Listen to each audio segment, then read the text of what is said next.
There's just so much that I'm moved by reading JT's stuff. I've only just had the pleasure of meeting him very recently, yesterday. It's been like a nominal amount of time for me. I didn't get a chance to talk to him very much, and I felt really bad sort of cornering him in the corner and almost repeating lines of his that I've written down to him and being like a complete spaz. But you'll be surprised at how so many of his witty, very, very witty lines can be used in normal everyday life, like, he's slicker than cum and gold teeth, or don't piss down the rack and tell me it's raining.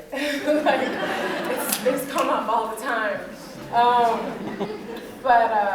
I just, for someone so young, it's just really inspirational how vulnerable his work is, and what a keen eye he has into reading into our everyday moments and everyday things and incorporating them into the magic of his writing. And I'm just really excited to be here and happy that I could be here and that he was cool with me being here. He knows a lot of these people are his friends, and I'm glad to be invited to even somewhat of a circle for him. So I'm going to read a bit of his stuff.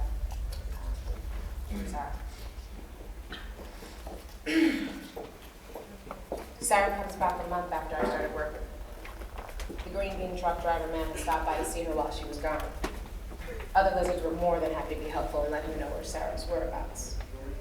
He was so mad that she was carrying on in some other state, with a cargo inspector at that he got rid of our room and put everything she'd left out on the ground lawn. Someone rang up Glad and I came and gathered up all the things and took them back to the caravan, except her bubble bath. I left that sitting there on the rotting grass. Mother Shapiro paid for Sarah to get our room back at the Hurley Motel, but mostly Sarah stays with Mother in her caravan. They're always together.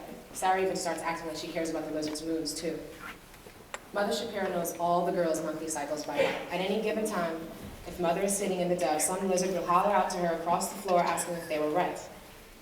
Some want to know so they can force a driver they are fond of to settle down with them and a baby anyway. Some want to make sure they work on cash so they can earn extra money, risking sex without a rubber. Some just want to know so they can set aside enough money to get their feminine hygiene products ready.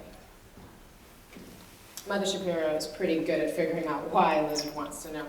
Folks say she has a second sight that way.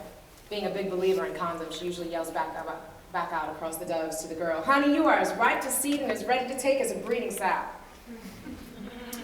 The only problem is most girls know that when Mother Shapiro overreacts like that, she's just being protective and the coast is probably all in the clear. Now Sarah acts like she knows the dates too and discusses bleeding with Mother. I think about going up to Mother and telling her how many millions of times I've heard Sarah scream how she hates the plague. Mother Shapiro would invite me over to their booth to share caramelized kiwi and walnut tart tatin when she sees me hovering nearby. Mother Shapiro asks me about how my dates are going, and Sarah rolls her eyes away from me when I answer. Despite myself, I try to interest Sarah in some good gossip from the World News newspaper. Said in the paper today that Elvis was really a hermaphrodite. Read it already. Sarah says and rolls her eyes again. Now, Mother says, you two should really try to get along. You're family, aren't you? I realize by the way Sarah's eyes dilate that even Mother doesn't know exactly how we are related. I slide out from the booth, and before I walk away, I say, with a small smile and a voice, loud enough so those with good ears could hear, she's my mother. I hope Mother Shapiro will send for me and invite me to her trailer to snuggle under the goosedown blankets when I'm hungry with the two of them. Instead, no one sees either of them for weeks. The candles in Mother's trailer blaze at night, and Mother's broad outline can be seen lumbering past the drawn shades. It is said that Sarah was taken with severe shock upon discovering she was my mother, and in public at that. All she could do was lie in bed and moan. Her Mother Shapiro tended to her and tried to ply her with food. Bolly tells me she's got a freezer in there the size of a mare farm tractor. I've been filling it for her with specials in case a famine should hit. From outside their trailer, I can smell reheated Appalachian foie gras with apple crisp and verjuice, with grilled tender mango and microwave cider cured spit roasted pork rind with grilled figs and sweet Vidalia onion puree. Paxton's the only one who set foot in there in 2 weeks, and that was very briefly. He brought them over a Tupperware of eccentric caviar dressing, which Mother had used her second sight to know Bolly had prepared. That place is lit in hundreds of beeswax candles, Paxton said gravely. Your mother and I distinctly heard a tone of hostility directed at me as he said those words. Is at death's door now. When I enter the Doves, I notice an audible dip in the volume, which especially alarms me after reading that stuffed quail eggs braised in fresh huckleberries with English pea, ravioli, and miso butter poached chard is the day's special. Even a loud smash up in the lot right outside the Doves wouldn't cause any notice to be taken when the menu is what it is today.